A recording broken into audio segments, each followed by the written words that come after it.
to Town Hall at 10 o'clock.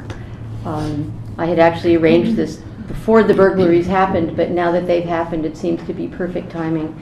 And the Sheriff's Department is going to talk about how to keep yourself and your house safe. We'll answer any questions.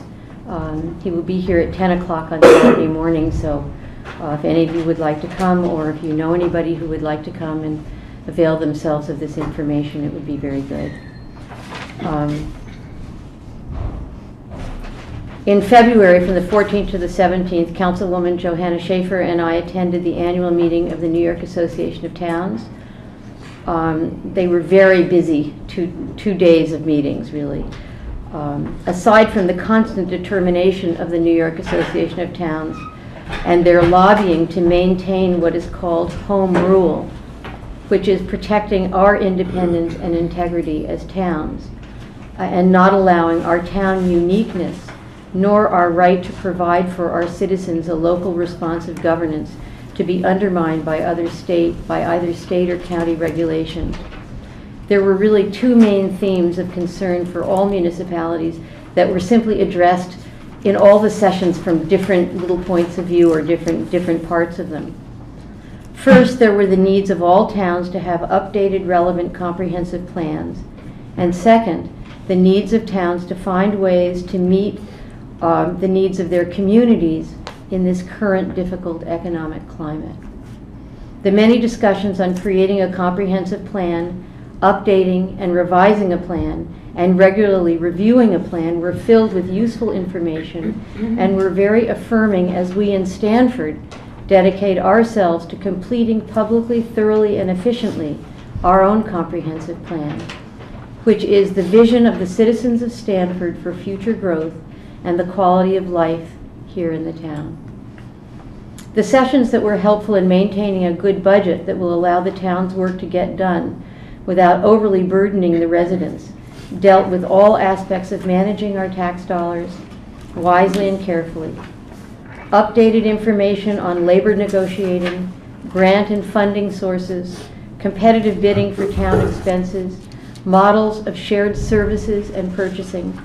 All of these things will be useful information for your town board as we keep our eye on this year's budget and formulate the budget for the coming year. And there's only one other thing I want to remind you of, and that is the census. You should be getting a very simple 10-question page in the mail. Please fill it out. It's very, very important. It's much simpler than it ever has been. Probably no one will come to your door if you do fill it out and send it in. The numbers, counting the numbers of people is very important, not only in terms of funding that a town can get or an area can get, but also determines the number of seats, number of representatives we have in Congress. So I just encourage you to, when you get your census form, to please fill it out and return it. If there are any questions, you can call Town Hall. We'll be happy to help you. Now, this is the fun part of tonight. Okay? Good evening. I'm Kay Couse. Jim Shockley is my son-in-law. Could you stand over here so that everybody over here can see you too? Yeah. Jim Shockley is my son-in-law, and he recently moved to Florida. So I get the honor of presenting to the town his painting of a railroad station. So. But it's not just any railroad station, it's a Stanfordville railroad station. Isn't that beautiful? So I'm asking the town board to accept it for the town. We will do that with pleasure. I'm going to say, since Kay said she didn't want to say any more than that, I'm just going to say a little something about it. I've seen it. But Jim Shockley has made some exquisite paintings of Civil War, historic details, and people. This is something that he simply left in the town hall as he was moving to Florida. And I couldn't let it just be left here. We had to make something special of it because it's very beautiful. This is a picture of the Poughkeepsie and Eastern Railroad Station that was built in 1867. It was located on Depot Lane, just off of where Bull's Head Road is now. And it passed the Wappingers Creek on its eastern bank. The painting depicts the P&ERR, as it was called, as it would have looked in 1870.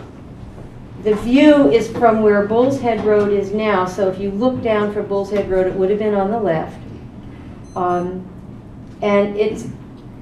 Bull's Head Road itself was dug out of a rock embankment about 1887, about 17 years after the time of this painting of the train station here, which was 1870.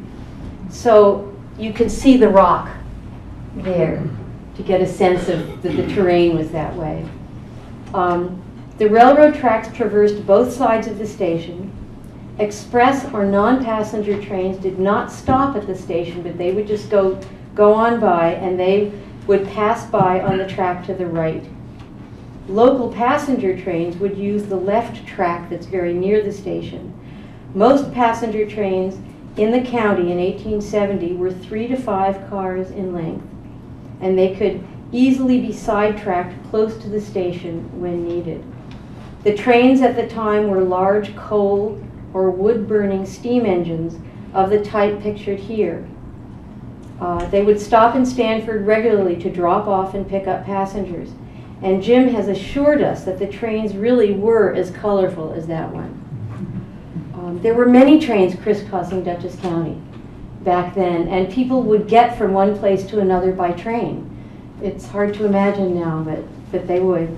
To get to Poughkeepsie, I think I read one thing where you had to get on a train and you would go up to Red Hook and then you'd go back down to Poughkeepsie, because there were many different train lines. It wasn't just one.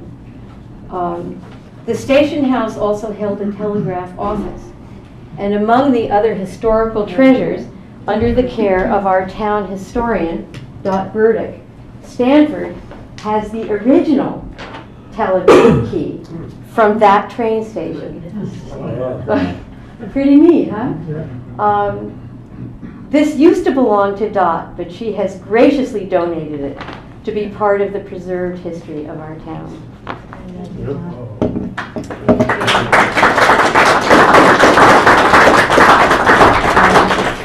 And Dot also had a couple of photographs in our archives of the train station. It's very humble looking. It's hard to see the peak on it, but it's right here, and you can see the creek going behind it. And here's one of the tracks. And here's another picture of it where you can slightly see the peak of the roof. This was a hotel. And here are the tracks coming along in front of it, and the creek would have been on the other side. So I'll leave these here, and you're certainly welcome to. I shouldn't pass them around. Could I in these? Oh, certainly. Be all right? They're plastic. Okay. Like, 400 trains would go through here. 400 trains every. 40 trains, excuse me. 40 trains every. Through Stanfordville. Every day? Yeah. Wow. And the two tracks, yes. So now this train station was shut in the 1930s. There was another railroad track line on the other side of the creek that was a different company, and that continued for another 10 to 15 years.